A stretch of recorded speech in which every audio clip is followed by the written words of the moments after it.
Back in Black by acdc.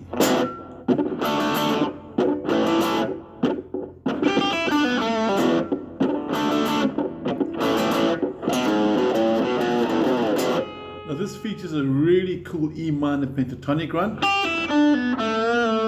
with the flattened fifth note from the blues scale, some nice power chords, or bass from the open string, and we learn the legendary acdc way of playing G. But let's take you step by step with the PDF that I've sent along with you. If you need a copy, you know to contact me via my email or WhatsApp me, and let's get going. Now at the top of the page we're going to look at the tab for the introduction. So we're going to focus primarily on your fretting hand. What I'm playing now is an open E power chord. In other words, I'm playing the open E string along with fretting strings 5 and 4 in the second fret.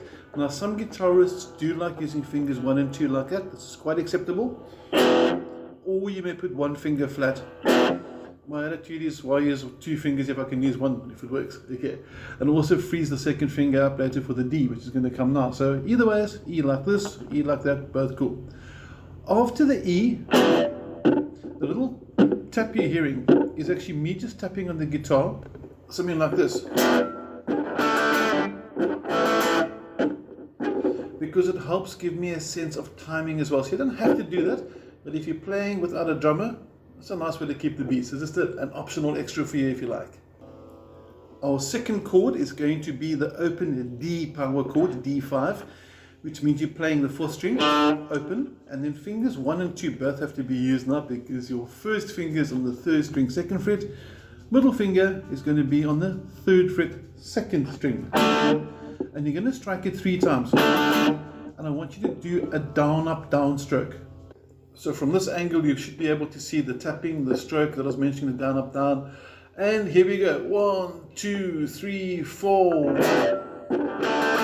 And you can see that small little stroke, and also keep your palm really close to the bridge. So I don't want any of this wild strumming like that. Keep it nice and contained, it's much more accurate. And then we're off to the A power chord. A is super easy, it's basically like the E, just 1 string down. Again, finger 1 is fretting fret number 2 on strings 4 and 3, and you're playing the open A string. So it's your open A, you can see it vibrate as well. And you're playing the 2 strings beneath it, and that's also going to be a down. Okay, so slow motion, if I get both left and right hand into focus, we're going to have something like this: 1 2 3 4, and then also watch what I'm doing with those fingers that are tapping the strings now to help get that silence. Watch finger number 2 and 3. You see that there? As I need that silence, I relax the pressure with the first. I don't release or remove the finger.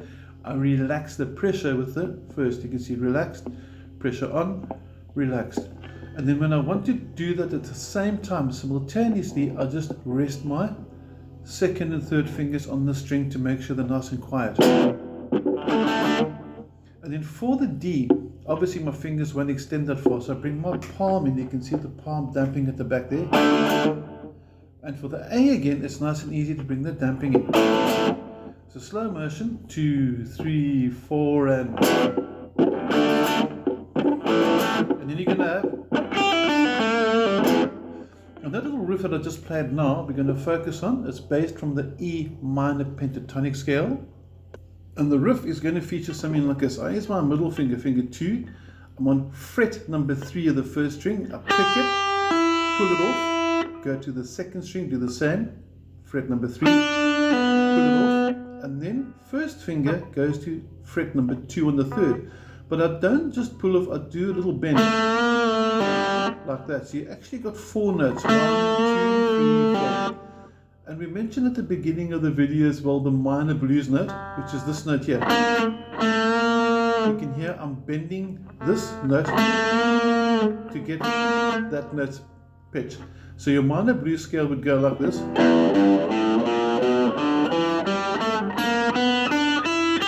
I hope you heard that note there, because that's the note I'm bending to. Okay, slow motion. And then the reason why I play that E5 at the end is because the riff brings you back to it. So you're actually leading in from it back to your E power chord, and then you play through again. And then you have two options. If you want to go for the stretch, you can do this.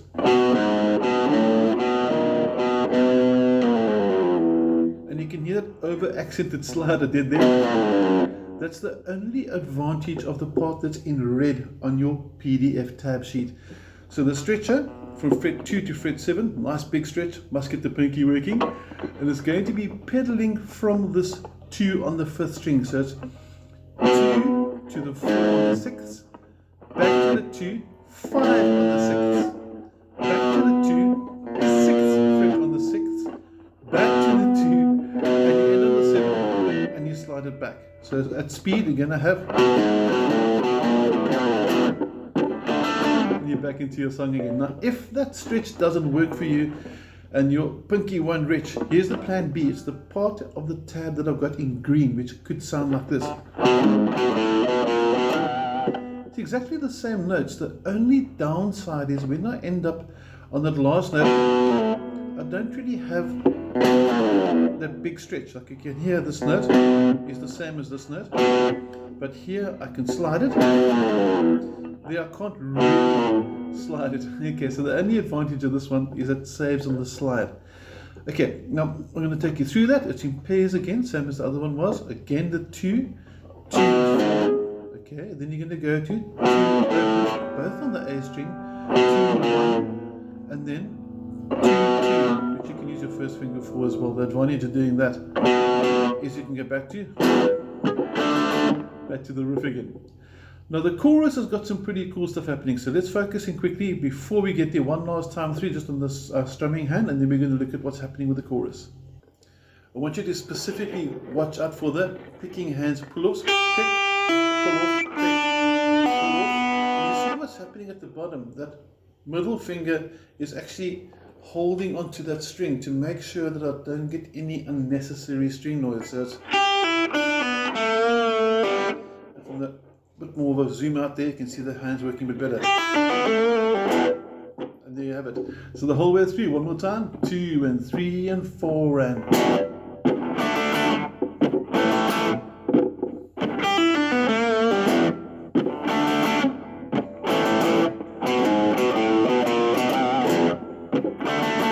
time I used the green, so I didn't go for the stretch. Okay, onto your chorus. We're going to look at the new G chord and some open chords as well, with a B chord added in as well, which won't be open, but enough talking, let's get there. Now quickly on the chords, just to get the sequence and to know where to play them and to get the most efficient way of getting around them. Your chorus starts with the A, which is your open A, basically what we use for the beginning, open 5th string, fretting with the first finger. We go from there to the E, just jumps up one. So basically both left and right hand move up a string. So if you're watching my strumming hand, there's my A coming from the 5th string, there's my E coming from the 6th, and you can see it there. And then the B kicks in. The B is really easy. You just got your first finger stays actually where it was. You don't play the 6th string anymore, and now you adding your pinky or your ring finger onto fret 4, string 4, and that gives you a B5 power chord. So slow motion.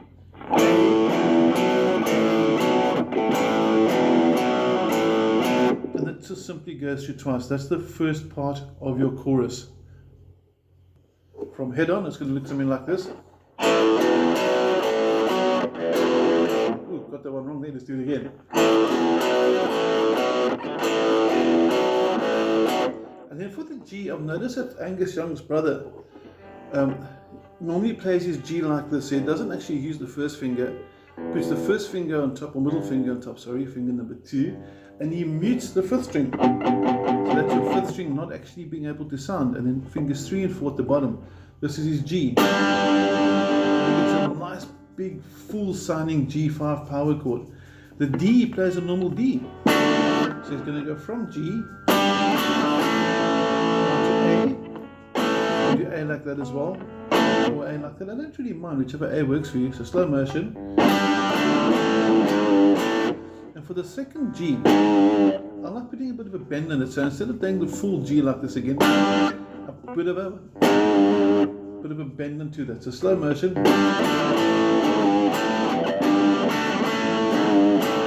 I think that sounds pretty sweet. Then after it, you go back to your...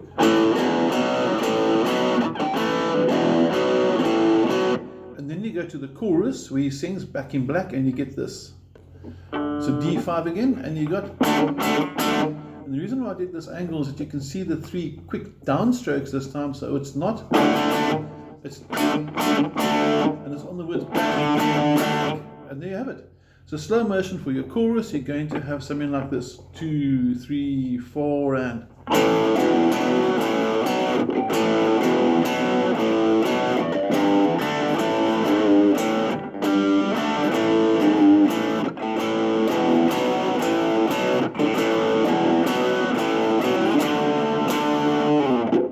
G. Oh, I made a mistake. Let's fix it up.